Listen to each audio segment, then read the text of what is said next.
Friends, welcome back to Pi Study Circle. तो चलिए आज की वीडियो में हम लोग डिस्कस कर लेते हैं 12th एनालिसिस हिस्ट्री, जिसका कोड आप लोग देख सकते हैं 315 है। तो उसके चैप्टर नंबर 9 को हम लोग डिस्कस करेंगे इस वीडियो के अंदर। और चैप्टर का नाम क्या है भाई? दिल्ली सल्तनत की स्थापना और विस्तार। तो गाइज इस पूरी वीडियो के अंदर जो हम जानेंगे वो जानेंगे कि दिल्ली सल्तनत की स्थापना कैसे हुई, उसका विस्तार कैसे कैसे आगे बढ़ा। तो इससे पिछली वीडियोस में हमने चैप्टर नंबर 1 से चैप्टर नंबर 8 तक आपके साथ हर एक वीडियो में 5 इंपॉर्टेंट क्वेश्चन डिस्कस किए हैं विद आंसर्स। तो जो है आप उनको, अगर अभी तक आपने वो वीडियोस नहीं देखी हैं तो आप डिस्क्रिप्शन के थ्रू जाकर लिंक आपको वहां पर मिल जाएगा, तो आप अपने पिछले चैप्टर्स जो हैं वो भी अच्छे से क्लियर कर सकते हैं।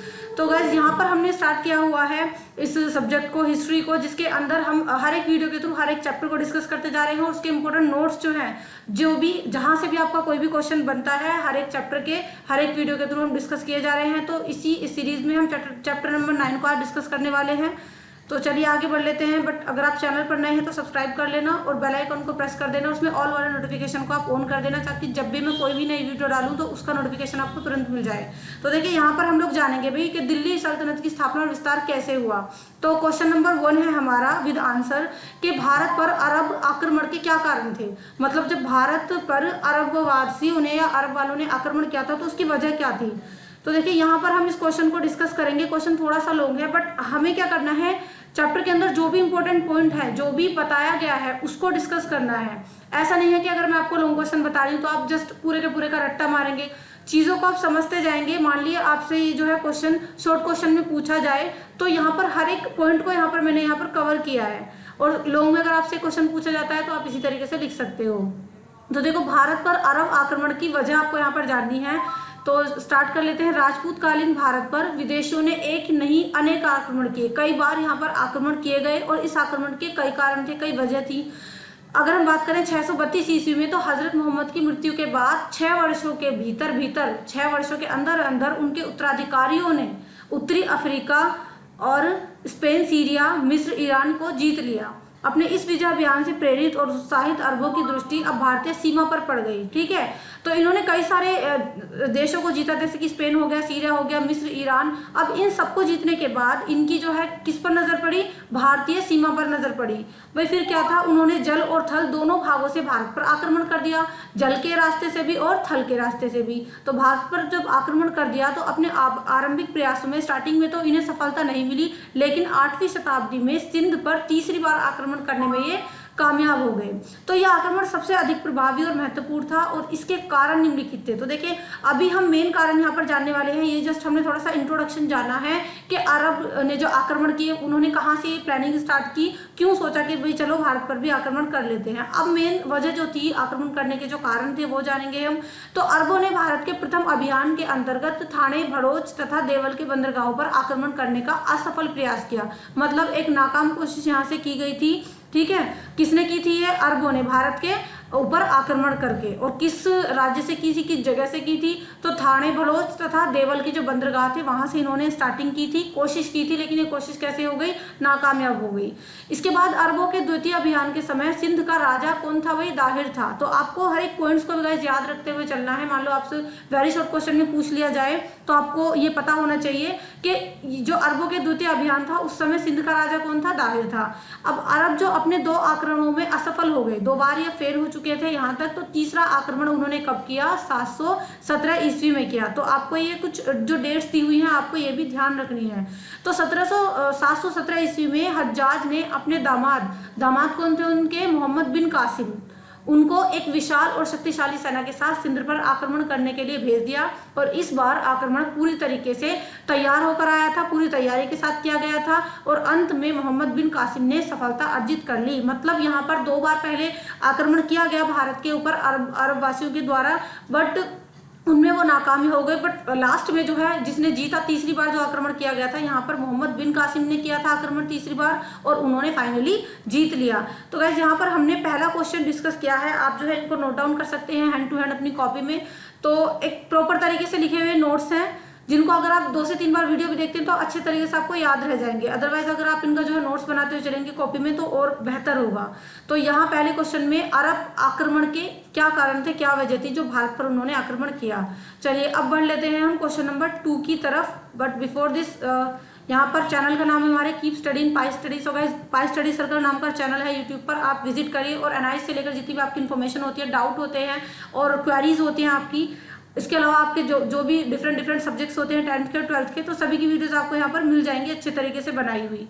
इसके अलावा अगर आपको वीडियो देखकर लिखने में कोई दिक्कत आती है तो पीडीएफ के लिए आप हमारा व्हाट्सएप ग्रुप ज्वाइन कर सकते हैं। नंबर आपके सामने स्क्रीन पर है 7303838500। तो वहाँ पर आपको जो है डायरेक्टली हमसे कॉन्टैक्ट करने का मौका मिलता है। कोई भी आपका डाउट होता है, कोई भी आपका क्वेश्चन होता है, पीडीएफ के लिए, डीएमआई सॉल्यूशंस के लिए आप यहाँ पर हमारे ग्रुप से जुड़ सकते हैं। काफ़ी सारे बच्चे वहाँ पर हैं ऑलरेडी, तो आप भी आ जाइए। चलिए आगे बढ़ते हैं क्वेश्चन नंबर 2 की तरफ। तो देखो यहाँ पर क्या कहा गया है कि तराई के युद्धों का संक्षिप्त वर्णन देना है। मतलब इस क्वेश्चन के थ्रू हम लोग डिस्कस करेंगे कि तराई के जो युद्ध हुए थे उनके बारे में बताना है आपको।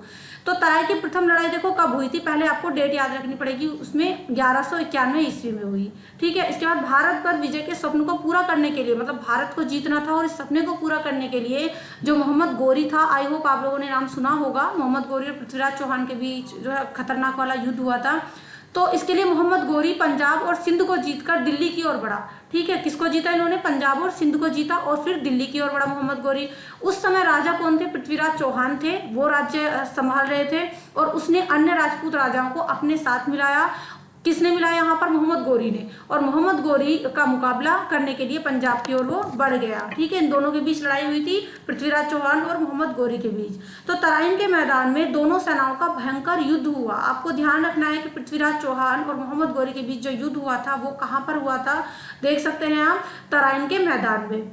आगे बढ़ लेते हैं। राजपूत सैनिकों ने मुसलमानों के छक्के छुड़ा दिए। यहाँ पर जो है मुस्लिम थे सैनिक, वो हार गए थे और उनका धैर्य भी चला गया, मतलब हार गए वो और असफलता हासिल हुई उनको।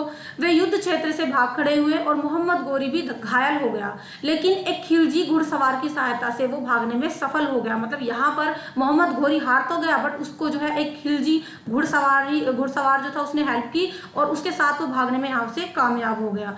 तो देखिए यहाँ पर हमने थोड़ा सा इसका इंट्रोडक्शन जाना है तराइन के युद्ध के बारे में कि किसने स्टार्ट किया, किन दो लोगों के बीच ये युद्ध हुआ था, किसी सेना आपस में लड़ी थी। आप थोड़ा सा और जान देते हैं तराई की जो दूसरी लड़ाई थी उसके बारे में। यहाँ पर आप हेडिंग देख सकते हैं। गाइस वीडियो पसंद आ रही हो तो लाइक कर दीजिएगा और फ्रेंड्स के साथ शेयर करना।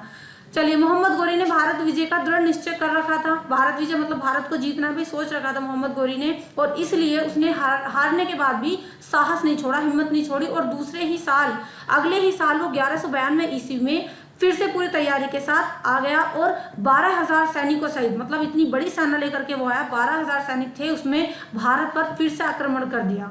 अब पृथ्वीराज का साथ भी लगभग सभी छोटे और बड़े राजपूत राजाओं ने दिया इस दौरान।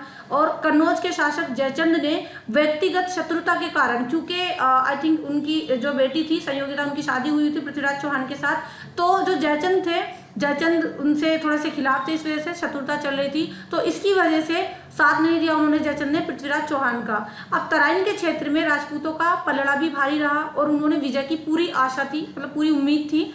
और मोहम्मद गोरी जो थे वो एक ही चाल के युद्ध को पासा पलट दिया, एक ही चाल ने उनकी उस पूरे युद्ध का पासा पलट दिया और अपनी सेना सहित वो मैदान को छोड़कर भाग गए। तो इस तरीके से राजपूतों ने उनका फिर पीछा किया और बाद में मोहम्मद गोरी ने पीछे मुड़कर राजपूतों से चालाकी पर हमला किया और राजपूत उसकी इस चाल को जो है तोड़ नहीं पाए। ठीक है, और उसके हमले का सामना भी नहीं कर पाए। इसके बाद क्या हुआ, इसका जो फल था, इसका जो परिणाम था, ये हुआ कि उनकी हार हो गई। अब पृथ्वीराज चौहान घायल होकर पकड़े गए और उनका वध कर दिया गया। मतलब यहाँ पर मोहम्मद गोरी ने जो है पृथ्वीराज चौहान का वध कर दिया, वो हार गए थे क्योंकि घायल हो गए थे यहाँ पर पृथ्वीराज चौहान। और इस विजय से मोहम्मद गोरी ने दिल्ली और अजमेर पर अधिकार कर लिया और इस लड़ाई का बड़ा ऐतिहासिक महत्व है। इतिहास में बहुत ज़्यादा ये लड़ाई जानी जाती है मोहम्मद गोरी और पृथ्वीराज चौहान के बीच।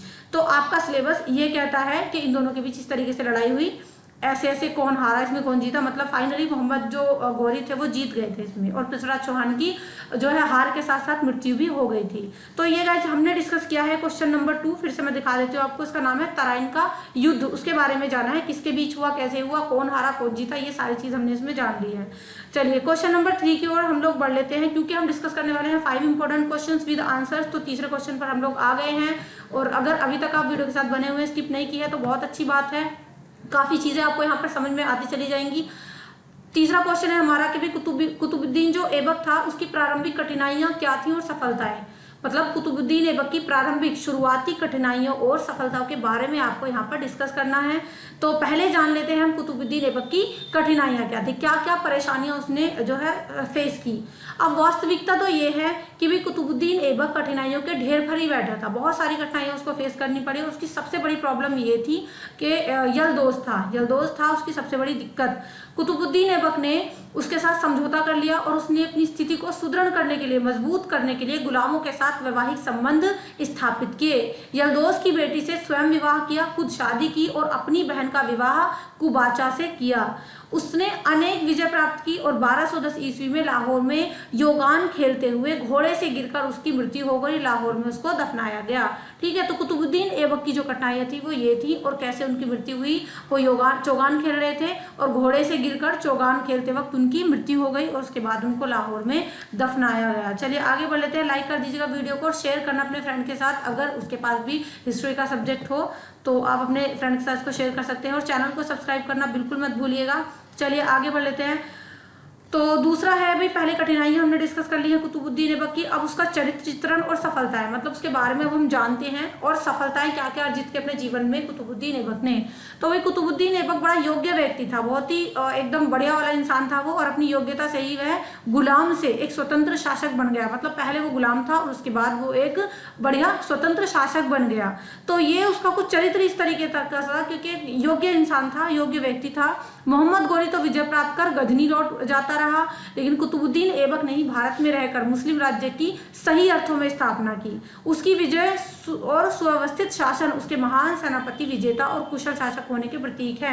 मतलब मोहम्मद गोरी वहां से फिर चला गया, लेकिन जो कुतुबुद्दीन ऐबक था उसने सही मायनों में मुस्लिम साम्राज्य का प्रसार किया और एक अच्छा राजा होने के बहुत सारे गुण साबित किए। बहुत अच्छे तरीके से राजा होने के दायित्व को उसने यहाँ पर निभाया। उसकी उसने विजय हासिल की थी, एक बढ़िया तरीके से व्यवस्थित शासन चलाया था। उसी से पता चलता है कि वो एक महान सेनापति था, एक विजेता था और एक कुशल शासक था। अपने विरोधियों और प्रतिद्वंदियों से वैवाहिक संबंध स्थापित कर उसके बाद अपनी स्थिति को सुदृढ़ बनाना, तो ये सब क्या साबित करता है, उसके एक कुशल राजनीतिज्ञ होने का प्रमाण है, एक सबूत है कि वो एक बेहतर इंसान था, एक बहुत ही योग्य इंसान था। वो एक दयालु, न्यायप्रिय, दया भी थी उसके अंदर, न्याय का प्रिय था, न्याय करने वाला इंसान था और दानी शासक था, दीनी भी था और दानी भी था।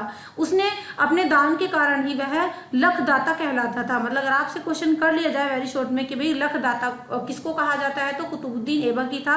क्यों कहा जाता था लखदाता? क्योंकि वो बहुत दानी था, उसे साहित्य और कला से प्रेम था और जो है कई विद्वान थे उसके दरबार में रहते थे। इसके बाद उसे भवन बनवाने का बड़ा शौक था, मतलब उसको शौक चढ़ा हुआ था भवन का निर्माण करवाने का।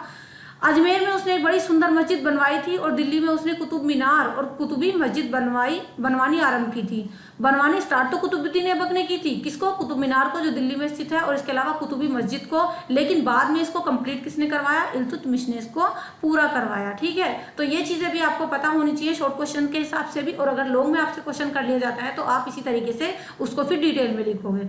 चलिए आगे बढ़ते हैं। अब हम डिस्कस करेंगे आपका क्वेश्चन नंबर 4।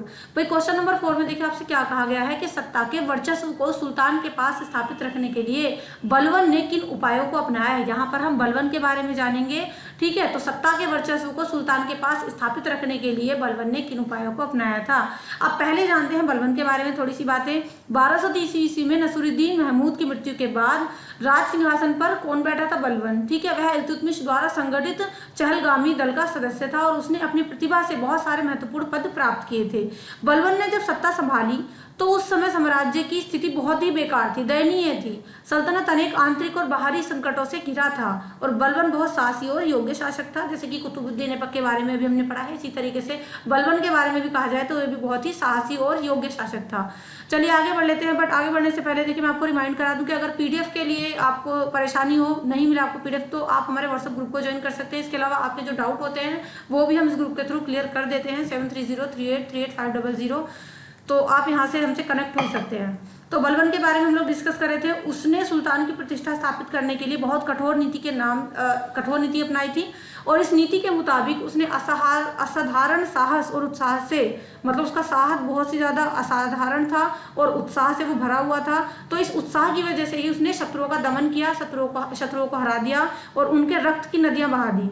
ठीक है, उसकी नीति पूर्णतः सफल सिद्ध हुई। जो भी नीतियां अपनाई थी बलबन ने वो सफल हुई और उसके बाद उसने साम्राज्य को आंतरिक और बाहरी खतरों से सुरक्षित किया और खुद को सुरक्षित बना लिया। तो इस तरीके से बलबन नाम का ही बलबन नहीं था, वो बलवान भी था। आई थिंक उसने अपनी स्थिति मजबूत करने के लिए राजस्व के सिद्धांत की स्थापना की, राजस्व के सिद्धांत को भी आगे बढ़ाया और चहलगमियों की शक्ति को नष्ट कर दिया। इसके अलावा देखो उसने क्या किया भाई, मजबूत केंद्रीय सेना का गठन किया जो आंतरिक विद्रोहों से, जो अंदरूनी विद्रोही होते थे उनसे भी लड़ सकती थी, और हर विभाग में गुप्तचर नियुक्त किया।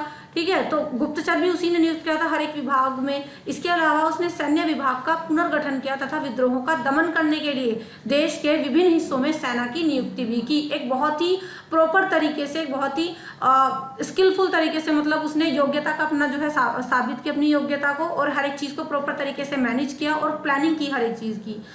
आगे बढ़ लेते हैं। मेवात, दोआब, इन सब जो है कठोर निर्णयों द्वारा बलबन ने स्थिति को नियुक्त कर लिया। अच्छा, यहाँ से एक लाइन हमारी स्किप हो गई, दोबारा से पढ़ लेते हैं इसको। मेवात, दोआब, अवध और कौशल के विद्रोह निर्ममता पूर्वक कुचल दिए गए और इन सब कठोर निर्णयों द्वारा बलबन ने स्थिति को नियंत्रित किया। लोगों को अपनी सत्ता की शक्ति तथा भव्यता से प्रभावित करने के लिए बलबन ने एक वैभवशाली दरबार बनाया और उसने दरबार में सिजदा तथा पाइबोस जैसी जो प्रथाएं थी इन पर बल दिया। तो ये जो सिजदा और पाइबोस जैसी प्रथाएं थी, इनको किसने बल दिया था भाई, बलबन ने इन पर बल दिया था। तो यहाँ पर गाइज हमने डिस्कस कर लिए हैं 4 क्वेश्चंस जो हमारे ये पूरे तरीके से नोट्स कह सकते हैं इनको। अब हम बढ़ लेते हैं final question of this video, जो है क्वेश्चन नंबर 5 आपका। यहाँ पर हम जानेंगे मोहम्मद तुगलक की विचित्र योग्यताएं क्या थी। तो मोहम्मद तुगलक जो थे उनके बारे में हम यहाँ पर डिस्कस करने वाले हैं। तो देखिए इनका क्या था, अलाउद्दीन खिलजी के बाद 3 शासकों ने दिल्ली सल्तनत पर संक्षिप्त अवधि के लिए शासन किया, मतलब थोड़े ही टाइम के लिए शासन किया उन्होंने। और उसके बाद गयासुद्दीन तुगलक ने दिल्ली सल्तनत में एक विशाल शासक के रूप में तुगलक वंश की नींव डाली। ठीक है, इसीलिए गयासुद्दीन तुगलक ने दिल्ली सल्तनत में एक विशाल शासन के रूप में तुगलक वंश संस्थापक उसको स्वीकार किया जाता है। और गयासुद्दीन की मृत्यु के बाद उसका जो पुत्र था जिसका नाम क्या था, जूना खां, उन्होंने मोहम्मद बिन तुगलक के नाम से दिल्ली सल्तनत की बागडोर संभाली। ये दिल्ली सल्तनत के सुल्तानों में सर्वाधिक विलक्षण व्यक्ति था और उसने अपने शासन काल में अनेक योजनाएं बनाई और प्रयोग भी किया जिनका उल्लेख निम्नलिखित है। मतलब कौन कौन सी इन्होंने जो है बनाई थी, मतलब योजनाएं बनाई थी, वो हम डिस्कस करने वाले हैं। और किसके बारे में पढ़ रहे हैं हम गाइस, हम पढ़ रहे हैं मोहम्मद तुगलक के बारे में। तो मोहम्मद तुगलक की अब जो विशेषताएं हैं वो हम जानेंगे। सॉरी, उनकी जो योजनाएं हैं, क्या क्या उन्होंने योजनाएं बनाई थी। पहली योजना थी गाइस उनकी दोआब में करों की वृद्धि। कर का मतलब टैक्स बढ़ाया उन्होंने दोआब के अंदर। तो अपनी सैनिक शक्ति बढ़ाने तथा राज्य की सीमाओं के विस्तार के लिए, मतलब अपनी सैनिक शक्ति को बढ़ाते और राज्य का जो विस्तार था उसको विस्तार को करने के लिए मोहम्मद जो तुगलक थे उनको धन की जरूरत थी भाई। और इस धन आवश्यकता की जरूरत की पूर्ति के लिए उन्होंने गंगा यमुना के दोआब पर भूमि पर जो कर था, गंगा यमुना के दोआब पर जो भूमि कर था, भूमि पर टैक्स लगता था, उसको बढ़ा दिया। अब अकाल के कारण किसान कर नहीं दे सके और अधिकारियों ने कठोरता से कर वसूल किया और इस वजह से क्या हुआ, किसान खेती छोड़कर भाग गए। जब जबरदस्ती उनसे कर वसूल किया गया किसानों से तो खेती छोड़कर भाग गए वो लोग। अब पहली देखो इन्होंने क्या योजना बनाई थी, इस तरीके से दोआब में करों की वृद्धि कर दी इन्होंने। दूसरी योजना देख लेते हैं, राजधानी परिवर्तन किया गाइस इन्होंने। तो मोहम्मद तुगलक द्वारा राजधानी 1327 में, मोहम्मद तुगलक द्वारा 1327 में राजधानी दिल्ली से हटाकर दौलताबाद देवगिरी ले जाई गई और ये कार्य उसने दक्षिण पर नियंत्रण तथा मंगोल आक्रमण से राज्य की सुरक्षा हेतु किया था। अब राजधानी के इस तरह परिवर्तन में जनता को अपार कष्ट सहने पड़े भाई। जब राजधानी एक जगह से शिफ्ट होकर दूसरी जगह जाएगी तो जाहिर सी बात है कि भाई जो जनता है वहाँ की उसको कष्ट होंगे। तो दौलताबाद से उत्तरी तथा पश्चिमी सीमाओं पर नियंत्रण रखना कठिन हो गया और जिसका जो परिणाम था, जिसका जो नतीजा था वह निकला कि 2 वर्ष बाद भी दिल्ली को क्या कर दिया गया, राजधानी फिर से बनाना पड़ा। मतलब यहाँ जो दिल्ली पहले राजधानी थी उसको शिफ्ट करके दौलताबाद ले जाया गया, लेकिन जब जनता को वहां पर प्रॉब्लम हुई तो फिर से 2 सालों बाद उसको शिफ्ट करके फिर से दिल्ली में ही कर दिया गया। अब देखिए तीसरी जो उनकी योजना थी वो थी भाई तांबे के सिक्के। तो राजधानी जब परिवर्तन तथा दोआब में कर नीति की सफलता के कारण राजधानी परिवर्तन कर दिया उन्होंने और जो उन्होंने टैक्स बढ़ाया था उन दोनों ही इसमें सफलता मिल गई। तो इस वजह से शाही खजाना खाली हो गया। अब सुल्तान ने 1330 ईस्वी में तांबे के सिक्के ढालने का आदेश दिया और तथा ये कहा साथ में कि भाई इन सिक्कों को चांदी के सिक्कों के समान ही समझा जाए। ठीक है, तो गाइज यहाँ पर हमने क्वेश्चन नंबर 5 को भी डिस्कस कर लिया है। आई होप आपको जो है वीडियो पसंद आई होगी। आपका जो चैप्टर नंबर है ये आपका चैप्टर नंबर 9, ये आपको अच्छे तरीके से क्लियर हो गया होगा, अच्छे तरीके से आपने इसको समझ लिया होगा। गाइस वीडियो पसंद आई तो लाइक कर दिएगा, फ्रेंड्स के साथ शेयर करना बिल्कुल मत भूलिएगा, और कमेंट सेक्शन में मुझे डेफिनेटली बताइएगा कि आपका क्या फीडबैक है। अगर आप कमेंट करके बताते हैं तो उससे थोड़ा सा मोटिवेशन मिलता है और आइडिया भी मिल जाते हैं कि आगे हमको किस तरीके से काम करना है, या अगर कहीं कोई कमी लगती है तो हम उसमें इम्प्रूवमेंट करते हैं। तो इस पूरी वीडियो लेक्चर के अंदर हमने जाना है कि दिल्ली सल्तनत की स्थापना कैसे हुई, विस्तार कैसे हुआ, कौन कौन लोग आए थे, आक्रमण कब हुआ, किस किस के बीच युद्ध हुआ, ये सारी चीजें हमने डिस्कस की हैं। इससे पिछली वीडियोस के लिए आप कर सकते हैं डिस्क्रिप्शन बॉक्स चेक, और इसके पीडीएफ फाइल के लिए आप जो है हमारे व्हाट्सएप ग्रुप से जुड़ जाइए। बट एक और चीज़ है गाइस कि अगर इस वीडियो का आपको पीडीएफ चाहिए तो उसके लिए आपको देना पड़ेगा 10 रुपीज़ का चार्ज, क्योंकि वीडियो के लिए जो है आपको पर एक वीडियो के लिए, क्योंकि हर एक वीडियो में हर एक चैप्टर हम लोग डिस्कस कर रहे हैं, तो 10 रुपीज़ का चार्ज है उसके लिए। अदरवाइज अगर आप नोट्स बना सकते हैं ऐसी वीडियो देख देख कर, तो वीडियो फ्री ऑफ कॉस्ट है, उसका कोई चार्ज नहीं है, तो आप वीडियो के थ्रू भी नोट्स बना सकते हैं, ये आपकी चॉइस है। मगर कुछ पर्टिकुलर स्टूडेंट्स होते हैं जिनको जो है भाई लिखना नहीं है, लिखने से बचते हैं, तो वो कहते हैं कि जी पीडीएफ फाइल आप सेंड कर दीजिए। तो पीडीएफ फाइल के लिए देखिए आपको 10 रुपीज़ का यहाँ पर चार्ज देना है हर एक चैप्टर की फाइल के लिए, और इसमें हमारे 31 के आसपास चैप्टर्स हैं पूरे सिलेबस के अंदर हिस्ट्री के। तो अगर आपको पूरे सिलेबस का जो है पीडीएफ चाहिए, चैप्टर वाइज इंपॉर्टेंट क्वेश्चन चाहिए, तो उसके लिए केवल आपको 200 रुपीज़ का चार्ज करना पड़ेगा। तो आप इस तरीके से कोई गाइड या बुक ना खरीद कर पूरे प्रॉपर तरीके से एक अच्छे तरीके से बने हुए नोट्स यहाँ पर हमसे ले सकते हैं। तो आपकी ये चॉइस है, ये कोई फोर्स वाली बात नहीं है, ये आपकी चॉइस होगी। तो गाइस चलिए अब मैं मिलूंगी आपसे चैप्टर नंबर 10 के अंदर। नेक्स्ट वीडियो में हम लोग डिस्कस करेंगे चैप्टर नंबर 9 को। पिछले वीडियोस आप जरूर क्लियर कर लीजिए, डिस्क्रिप्शन बॉक्स में लिंक मिल जाएगा और व्हाट्सएप ग्रुप का लिंक भी आपको मिल जाएगा। तो एनालिसिस के लेकर जिन भी आपकी इन्फॉर्मेशन होती है, क्वेरी होती है, कोई भी आपका डाउट हो, तो आप हमारे चैनल को सब्सक्राइब कर लीजिएगा। बहुत सारी स्कूल वीडियोस आपका वेट कर रही हैं, और बहुत सारी वीडियोस मैं पहले ही अपलोड कर भी चुकी हूँ। इसके अलावा आप मुझे कमेंट करके बता सकते हैं कि आपको किस सब्जेक्ट का सिलेबस स्टार्ट करवाना है। तो guys see you in the next video. Next video में हम चैप्टर नंबर 10 को डिस्कस करेंगे। Till then keep studying bye study. Thank you so much and good bye.